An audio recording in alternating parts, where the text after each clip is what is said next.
सोचिए अगर international law का कोई मतलब ही न रहे, अगर दुनिया का बस एक ही नियम हो, जिसके पास ताकत है उसी की चलेगी।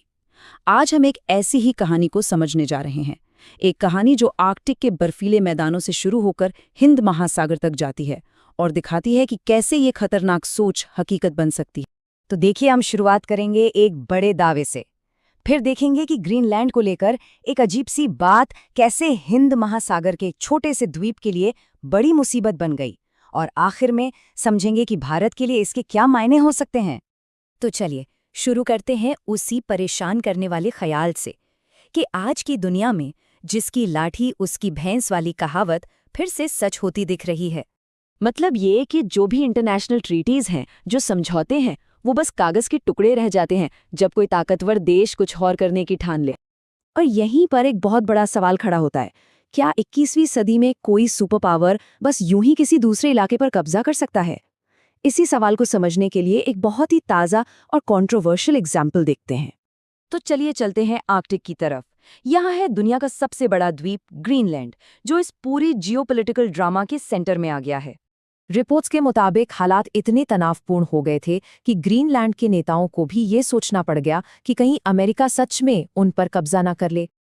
लेकिन पता है इस कहानी का सबसे अजीब हिस्सा क्या है? ये कहानी असल में ग्रीनलैंड की है ही नहीं।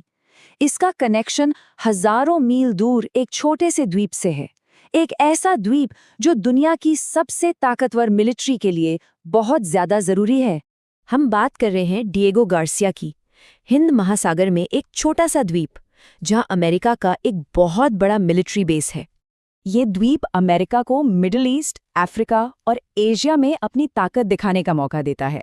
ये B-52 बॉम्बर्स, सबमरीन्स और शायद न्यूक्लियर वेपन्स के लिए भी एक बेस है। तो सवाल ये है कि इस द्वीप का मालिक है कौन? सुनने में तो जवाब आसान लगता है ना? लेकिन ये एक इतनी उलझी हुई पहेली है जिसमें 4 अलग-अलग देश शामिल हैं। तो देखिए, डील कुछ ऐसी थी। द्वीप पर टेक्निकली तो यूके का कंट्रोल है, लेकिन मॉरिशस कहता है कि उसका है।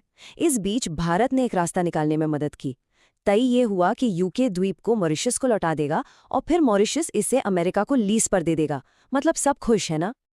खैर, लगभग सब खुश थे। अमेरिका में कुछ लोगों को लगा कि ये सौदा तो कमजोरी की निशानी है कि एक इतना जरूरी स्ट्रेटेजिक एसेट हाथ से जाने दिया जा रहा है। तो यहाँ दो एकदम अलग अलग सोच आमने सामने हैं। एक तरफ है डिप्लोमेसी और इंटरनेशनल लॉ, और दूसरी तरफ है रॉ पावर और नेशनल इंटरेस्ट। और इस पावर वाली सोच को सबसे जोर शोर से उठाने वाले थे पूर्व अमेरिकी राष्ट्रपति डोनाल्ड ट्रंप। रिपोर्ट्स के मुताबिक उन्होंने इस डील को बड़ी बेवकूफ़ी करार दिया था। और बस यहीं पर ग्रीनलैंड की कहानी फिर से जुड़ जाती है। तर्क ये दिया गया कि डिएगो गार्सिया पर कमज़ोर दिखने के बजाय अमेरिका को ग्रीनलैंड पर कब्जा करके मजबूत दिखना चाहिए। तो भारत के लिए इसका क्या मतलब है? वो देश जिसने इतनी मेहनत से ये नाजुक डील करवाई थी। अगर ये पूरी डील टूट जाती है तो इसके नतीजे काफ़ी गंभीर हो सकते हैं। देखिए, भारत ने इस मामले में सिर्फ अपनी डिप्लोमैटिक साख ही नहीं, बल्कि काफ़ी पैसा भी लगाया है।